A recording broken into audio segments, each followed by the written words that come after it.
എല്ലാവർക്കും നമസ്കാരം. നമ്മൾക്കറിയാം, ഒരു ക്രിസ്ത്യാനിയുടെ ജീവിതത്തിൻ്റെ അടിസ്ഥാനം എന്ന് പറയുന്നത് വിശുദ്ധ ബൈബിളാണല്ലേ. അപ്പോൾ അതുകൊണ്ടാണല്ലോ നമ്മളോട് വചനം പഠിക്കണമെന്ന് എപ്പോഴും പറയുന്നത്. ഞാൻ എപ്പോഴും പറയാറുണ്ട്, എൻ്റെ വീഡിയോയിലൂടെ പറയുന്ന കാര്യമാണ്, നമ്മൾ വചനം പഠിക്കണമെന്ന്. കാരണം എന്താണ്?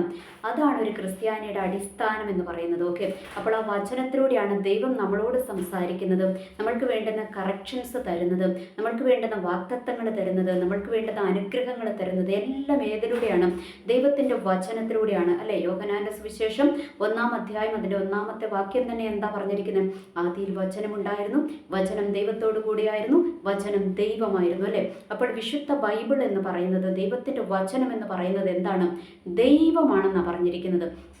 അപ്പോൾ അതുകൊണ്ടാണ് നമ്മളുടെ അടിസ്ഥാനം, ക്രിസ്ത്യാനികളുടെ അടിസ്ഥാനം വിശുദ്ധ ബൈബിളാണ് എന്ന് എല്ലാവരും പറയുന്നത്, നമ്മളത് വിശ്വസിക്കുന്നതും അല്ലേ. കാരണം ദൈവത്തിൻ്റെ വചനത്തിന് ഒരിക്കലും എന്തില്ല, അതിന് മാറ്റമില്ല. അതുകൊണ്ട് ആ വചനം എന്താണ്? ആ വചനം പറഞ്ഞത് അങ്ങനെ തന്നെ സംഭവിച്ചിരിക്കും. അതുകൊണ്ട് ഓരോ ക്രിസ്ത്യാനിയുടെയും ജീവിതത്തിൽ എന്തുണ്ടാകണം? വചനത്തിൻ്റെ അടിസ്ഥാനം ഉണ്ടാകണം.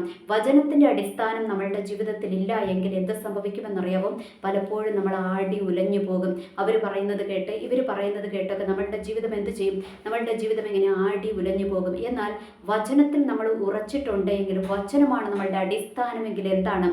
എന്ത് വിഷയങ്ങൾ വന്നാലും നമ്മൾ എങ്ങോട്ട് പോകത്തില്ല, നമ്മൾ പിന്മാറി പോകത്തില്ല, നമ്മൾ തകർന്നു പോകത്തില്ല, നമ്മൾ തളർന്നു പോകത്തില്ല. കാരണം ദൈവമാകുന്ന വചനം നമ്മളെ താങ്ങി നിർത്തുക തന്നെ ചെയ്യും. ഓക്കെ, അതുകൊണ്ടാണ് ഞാൻ എപ്പോഴും പറയുന്നത്, നമ്മൾ എന്ത് ചെയ്യണം? ദൈവത്തിൻ്റെ വചനം പഠിക്കണം, വചനത്തിൽ ഉറക്കണം, വചനത്തിൽ വിശ്വസിക്കണമെന്ന് ഞാൻ എപ്പോഴും പറയാറുള്ള കാരണം. ഓക്കെ, അത് നിങ്ങൾ അങ്ങനെ തന്നെ ചെയ്യുന്നു എന്നതിൽ ഞാൻ ദൈവത്തിൽ സന്തോഷിക്കുന്നു. ഓക്കെ, ഇന്ന് തൊട്ട് ഞാൻ ദൈവത്തിൻ്റെ കൃപയിൽ ശരണപ്പെട്ടുകൊണ്ട് ദൈവത്തിൻ്റെ പ്രകാരം ഒരു പുതിയ പ്രോഗ്രാം ഒന്ന് സ്റ്റാർട്ട് ചെയ്യാമെന്നാണ് ആഗ്രഹിക്കുന്നത്.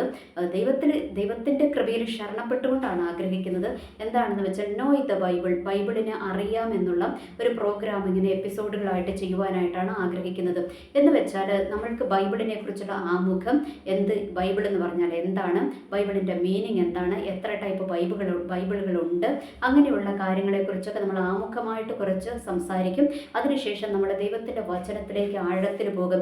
ഓരോ പാഠഭേദങ്ങളും എടുത്ത്, അതായത് ഓരോ പുസ്തകങ്ങളും എടുത്ത് അത് എഴുതിയത് ആരാണ്, അങ്ങനെ അതിനകത്ത് ദൈവം പറയുന്ന മർമ്മപ്രധാനമായ കാര്യങ്ങൾ എന്താണ്, അതിനകത്തൂടെ ദൈവം നമ്മൾക്ക് തരുന്ന ആലോചനകൾ, ദൈവം നമുക്ക് തരുന്ന വാഗ്ദത്തങ്ങൾ, അങ്ങനെ എല്ലാത്തിലൂടെയും ദൈവത്തിൻ്റെ പരിശുദ്ധാത്മാവിൻ്റെ ഗൈഡൻസ് അനുസരിച്ച് മുൻപോട്ട് പോകുവാനാണ് ഞാൻ ആഗ്രഹിക്കുന്നത്. അപ്പോൾ ഇതിൻ്റെ ആമുഖമായിട്ട് നമ്മൾക്ക് ബൈബിളിനെ കുറിച്ചൊന്നും അറിയാം.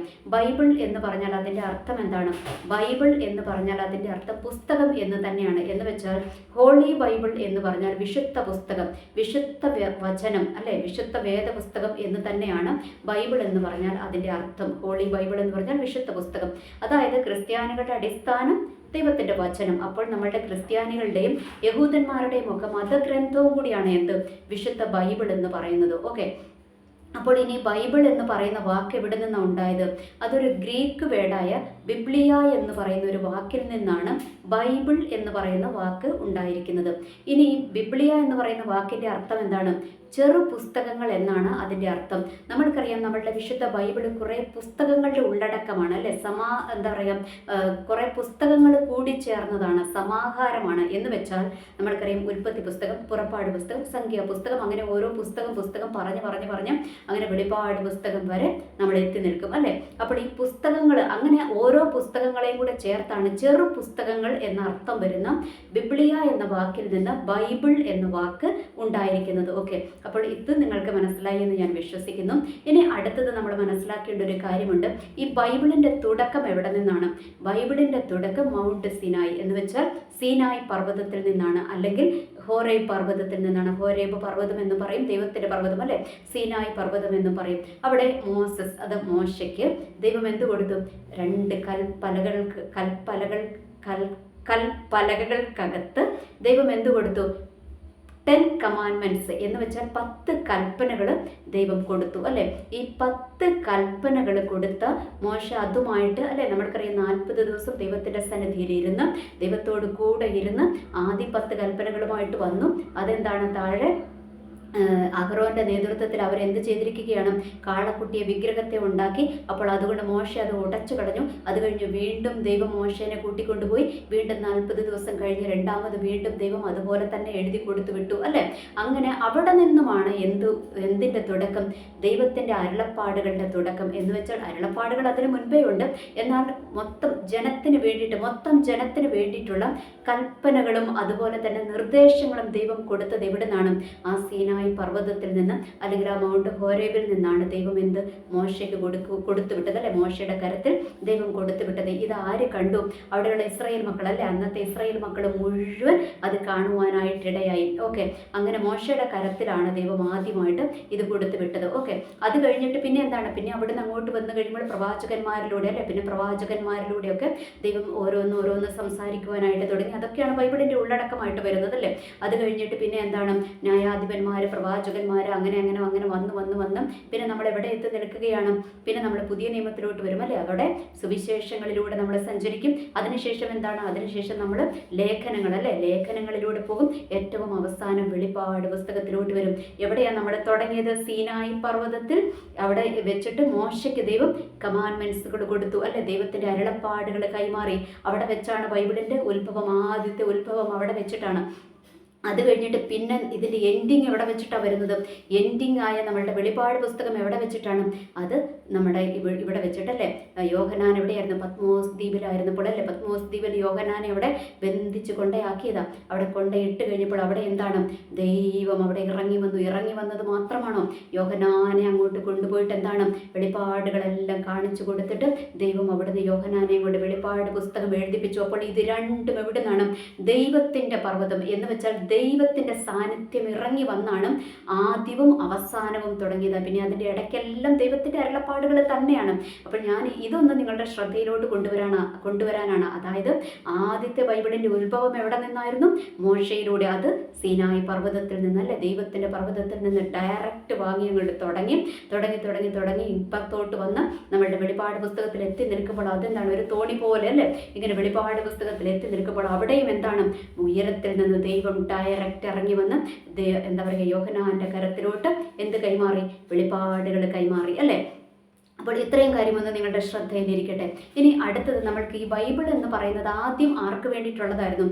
ഇവർക്ക് ഹെബ്രായർക്ക് വേണ്ടിയിട്ട്, അതായത് ഇസ്രായേൽ മക്കൾക്ക് വേണ്ടിയിട്ടായിരുന്നു. നമ്മൾക്കറിയാം ദൈവം അബ്രാഹമിലൂടെ ഇസ്രായേൽ എന്ന് പറയുന്ന ഒരു രാജ്യത്തിൻ്റെ രൂപീകരണം അല്ലേ ദൈവം നടത്തി. ഇസ്രായേൽ മക്കളെ തിരഞ്ഞെടുത്തു. അവരെയാണ് ദൈവം ആദ്യം തിരഞ്ഞെടുത്തത് അല്ലേ? അവർക്കായിരുന്നു ദൈവത്തിൻ്റെ ഡയറക്റ്റ് എന്താ പറയുക എല്ലാ വെളിപ്പാടുകളും കാര്യങ്ങളും എല്ലാം ദൈവം അവർക്ക് കൊടുത്തു അല്ലേ? അവിടെ എന്താണ്? അവിടെ പിതാവാം ദൈവത്തിൻ്റെ ഡയറക്റ്റ് വെളിപ്പാടുകളായിരുന്നു. അവിടെ പുത്രനാം ദൈവവും പരിശുദ്ധാത്മാവാം ദൈവവും അങ്ങനെ വെളിപ്പെട്ട് നിന്നില്ല. പരിശുദ്ധാത്മാവ് പിന്നെ അവിടെ നിന്ന് അങ്ങോട്ട് വന്നു കഴിയുമ്പോൾ നമ്മൾക്കറിയാം പഴയ നിയമത്തിൽ വന്നും പോയും ഇരുന്ന ആത്മാവാണ്. എന്നാൽ പുതിയ നിയമത്തിൽ നമ്മുടെ ഹൃദയങ്ങളിൽ തരികയാണ് ചെയ്തത്. അതിലോട്ടൊക്കെ നമ്മൾ വരും. അപ്പോൾ ഞാൻ ജസ്റ്റ് ഒന്ന് ഇൻട്രൊഡക്ഷൻ പറഞ്ഞു പോയതാണ്. ഓക്കെ, അപ്പോൾ അവിടെ എന്താണ്? പഴയ നിയമത്തിലോട്ട് വന്നു കഴിയുമ്പോൾ അവിടെ പിതാവാം ദൈവമാണ് എന്താണ്? പിതാവാം ദൈവത്തെയാണ് അവിടെ മുഴുവൻ വെളിപ്പെടുത്തിയിരിക്കുന്നത്. ഓക്കെ, അപ്പോൾ പിതാവാം ദൈവം എന്താണ്? ഇവർക്കാണ് കൊടുത്തത്, നമ്മുടെ ഇസ്രായേൽ മക്കൾക്കാണ്. അവരെയാണ് ആദ്യം തിരഞ്ഞെടുത്തത്. അത് കഴിഞ്ഞിട്ട് ദൈവം അവരെ വളർത്തിക്കൊണ്ടുവന്നു. അവർക്ക് ഒത്തിരി അത്ഭുതങ്ങളിലൂടെയും അടയാളങ്ങളിലൂടെയും എല്ലാം അവരെ ദൈവം വളർത്തിക്കൊണ്ടുവന്നു. അവസാനം അവരെന്താണ്? കൊണ്ടുപോയി കലം ഉടച്ചു എന്ന് പറയുന്നത് പോലെ അവർ ദൈവത്തെ തള്ളിക്കളഞ്ഞുകൊണ്ട് വിഗ്രഹങ്ങളുടെ പുറകെയും അന്യജാതിക്കാരുടെ പുറകെയും അങ്ങനെ ഇങ്ങനെയൊക്കെ അവരങ്ങ് പോയി കഴിഞ്ഞപ്പോഴത്തേക്കും എന്താണ്? ദൈവം അവരെ തള്ളിക്കളഞ്ഞു. എല്ലാവരെയും തള്ളിയിട്ടില്ല. ചില കൊമ്പുകളെ ഒടിച്ചു കളഞ്ഞിട്ട് അവിടെ എന്താണ്? ചില പുതിയ കൊമ്പുകളെ ദൈവം അവിടെ ഒട്ടിച്ചു ചേർത്ത്. ആ പുതിയ കൊമ്പുകളാണ് ആര്? നമ്മളെ പോലെയുള്ള ക്രിസ്ത്യാനികൾ. അതായത് യേശു ക്രിസ്തുവിനെ ദൈവമാണെന്ന് അംഗീകരിച്ച് യേശു ക്രിസ്തുവിനെ ആരാധിച്ച് ആ ദൈവത്തിൽ വിശ്വസിച്ച് ദൈവത്തോട് ചേർന്ന് വരുന്ന മക്കളാണ് ആ പുതിയ കൊമ്പുകൾ എന്ന് പറയുന്നത് അല്ലേ? അങ്ങനെയാണ് ദൈവം എന്താണ്? നമ്മളെ അങ്ങോട്ട് ഒട്ടിച്ചു ചേർത്തത്. ഓക്കെ, അപ്പോൾ ഇത് ആദ്യം ആർക്കായിരുന്നു കൊടുത്തത്? ഇസ്രായേൽ മക്കൾക്കായിരുന്നു കൊടുത്തത്. ഓക്കെ, അപ്പോൾ ഇസ്രായേൽ മക്കളുടെ ബൈബിൾ എന്ന് പറയുന്നത് എന്താണ്? അതിൻ്റെ പേരാണ് തനക്ക് എന്ന് പറയും. അതിന് തനക്ക് എന്നാണ് ഇസ്രായേൽ മക്കളുടെ ബൈബിളിൻ്റെ പേര്. ഓക്കെ, അപ്പോൾ അതായത് ഹീബ്രു ബൈബിൾ, അത് എഴുതപ്പെട്ടിരിക്കുന്നത് ഹീബ്രുവിലാണ്.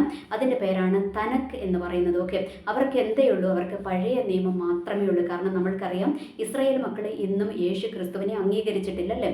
അവർ രക്ഷകൻ്റെ വരവിനെയും പ്രതീക്ഷിച്ചിരിക്കുകയാണ്. രക്ഷകൻ വന്നു പോയത് അവരെന്ത് ചെയ്യുന്നില്ല?